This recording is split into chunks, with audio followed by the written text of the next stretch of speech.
Unsurprisingly, McMahon filed a response to Janel Grant's accusations. Finally, it's taken quite a while.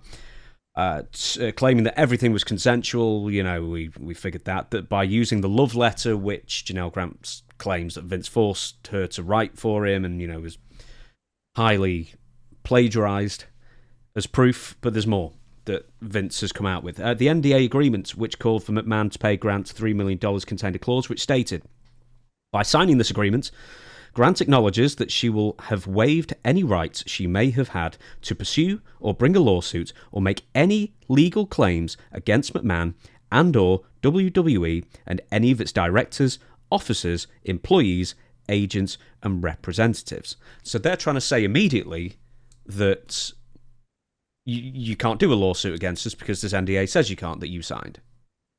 What are you eating? And your reaction as well. I forgot something. It's called sizzling cinnamon. That's what I'm eating. As long as it's not Lindor. But I heard something about NDAs this week. They're illegal going forward. So this whole thing now is, see, when it first hit, it was hot, it was wildfire. Oh my God, I cannot believe this happened. And that doesn't take away that it happened. It just, now they're watering it down and NDA, but he's famous for NDAs. Famous. He's always had them. And they have been enforceable up to now, I guess. And I think I just read something about NDAs this past week. I got to go back and read it. But what I was reading is that NDA now going forward is illegal. Just the NDA is illegal.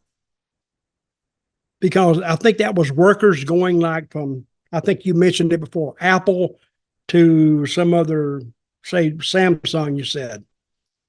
They can't use any of they're withheld from using it. I don't even know how that's enforceable at all. It gets confusing to me. Yeah. What'd you say? This is Dutch's daughter by everyone. Yeah, she's hollering from the other room. Can't work from a competitor. But anyway, I don't know how this is going to turn out. But I am going to say, I still think a settlement's going to be made. I figure it will as well. A typical NDA says current law makes it clear that you cannot be prevented from reporting a possible crime to the police, which Janel Grant is alleging that a crime has happened. So therefore, the NDA, if a crime is found to have happened, the NDA is completely useless anyway. And a lot of NDAs that get challenged. But how would they find that a crime did happen? Well, there was only one other person there, or two occasionally. Yeah. John Laurinaitis. Or the personal trainer. Not the personal trainer, the physical therapist, excuse me. Mm-hmm. But, no, that's the point. I mean, that's the problem with sexual assault cases all the time. That's why the conviction rate is so low, because very nearly always often, there's only ever two people there and it's one word against the other. That's why the conviction rate's so low. And it's actually lower now than it used to be. Well, I think he's guilty as hell. But if you go by the evidence, they may not even convict him. No. I think he'll make a settlement. I think he knows he's guilty. He's just way out. Since he just sold $2.3 billion of stock, it's not like he's low on the money pole. No, but so he could pull out some money and just say, hey, go away. Exactly, but this is why it's going to a civil suit, because the burden of proof is a lot lower, or the balance of probability. So with a civil suit, and we said this on early ones, a civil suit it's 50-50. If it's found more than 50% in your favour, or in the balance of likelihood, you're 51% right and the other person's 49% wrong, the 49% wrong person still owes you all of the, needs to award you everything. In that sense, you can be that close as far as balance of probability of who's right or wrong. Whereas a criminal a criminal conviction needs to be beyond a reasonal doubt, which is a far higher burden of proof to convict. Yeah, that's total agreement. If you have 12 jurors on a criminal suit, all 12 have to agree. Or you can have a split like 11-1. That has happened. No, not in the 10-2? U.S. Not in the U.S. It might depend on the state. No, it's total consent. Total, it's got to be unanimous. But in a civil suit, it can be split. Yeah, but you don't have a jury there either, so it's going to be a judge on the balance of probability who's more right, who's more wrong. But are you sure you can't have a jury on a civil suit? You generally don't, yeah. You generally don't, but you could. That's a funny one. I think at some points you can have... I think I've heard maybe... I don't know. Come on, lawyers, someone get involved with that. Yeah, somebody get involved in this, because you're trying to make me and James out here to be Perry Masons, and we're not. So we don't even know what we're talking about. But I think this is a good move on Vince, and he's come up with something. And I want to see what Janel Grant's lawyer has. They've been awfully quiet.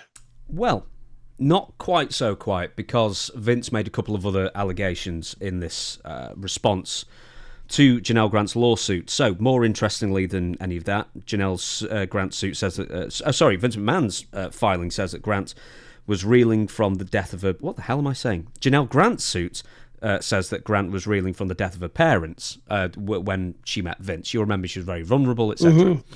But McMahon's lawyers have stated that her father actually died 2 years before Janel met Vince, and her mother died, it's implied, earlier than that. So her parents died apparently at least 2 years before.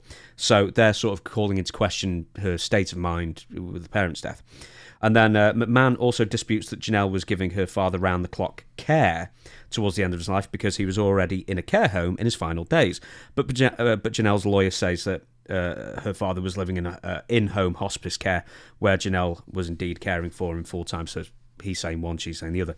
But the big one's interesting, is that McMahon has said that they were both in relationships when they met and began their relationship. This is Janel and McMahon. With Janel being engaged to her fiancé, attorney Brian Goncalves. It's a weird surname, but I think it's Goncalves anyway. Or Goncalves, who knows. They both lived in the same ritzy Park Tower luxury building. Vince McMahon lived like 4 floors up, with Grant visiting McMahon in his condo before returning to her fiancé that same night. So, this was a big bone of contention with people claiming, well, Janel Grant's making it up because she couldn't have been on that hard of a time because she was living in this really plush condo. Anyway, Janel's lawyer has responded that her and her fiancé Brian had already broken up by the time Janel and Vince had become intimately involved, and that Brian was allowing Janel to stay in his apartment while she rebuilt her life, as she had no income or place to move back to at that point in time. So this is complete 180s as far as what people are claiming is going on here. It's interesting. Well, it is interesting. It's hard to determine how the judge would rule on that. That's he said, she said, which is usually just evidence thrown out. Now, she could still be reeling from the death of her father and the death of her mother. I don't care if it was 5 years. I mean, we're trying to say, well, would I be grieving after 2 years? I don't know if I would, but some people probably don't get over that too easily. Yep, my and uncle, if she didn't have a job, didn't have any way to pay her bills, she was probably nuts.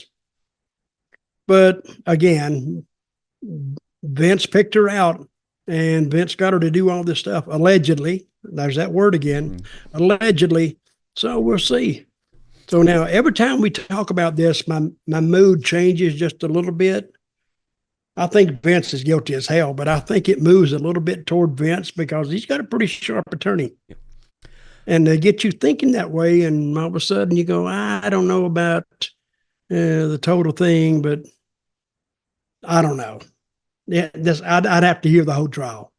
My uncle is an uncle by marriage. He's a dickhead, by the way. Everyone hates him. What? He's a dickhead. Everybody hates this. Oh, okay. We're trying not to swear on this podcast anymore. I won't give his name out.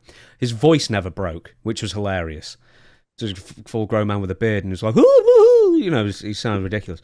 Anyway, his like dad died in like the late 90s or something. He was on like antidepressant medication for years over that.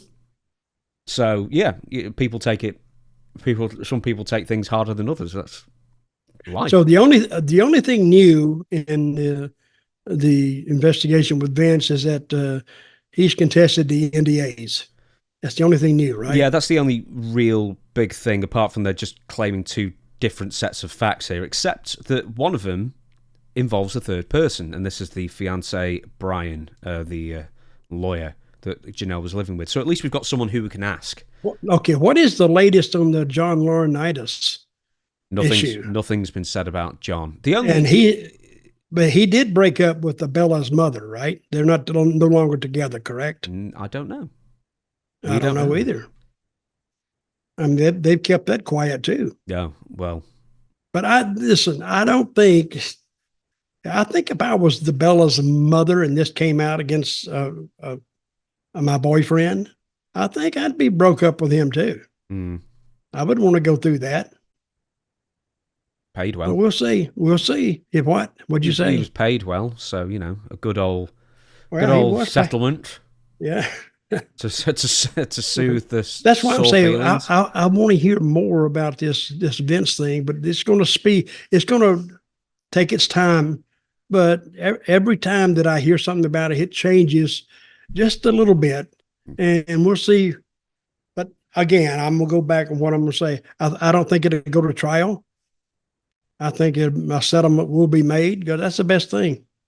She wants money, and he wants to get out of it. God, I hope she's got the resolve to take it to court, and then discovery has to happen, and then all the information comes out, especially if the NDA is found not legal, and then all the other NDAs that he's got women to sign and that he signed are also found not legal, and then we can have an absolute ball on the names. I mean, I know about half the names anyway, but yeah. Okay, if the NDAs are no longer legal, I think Vince would be...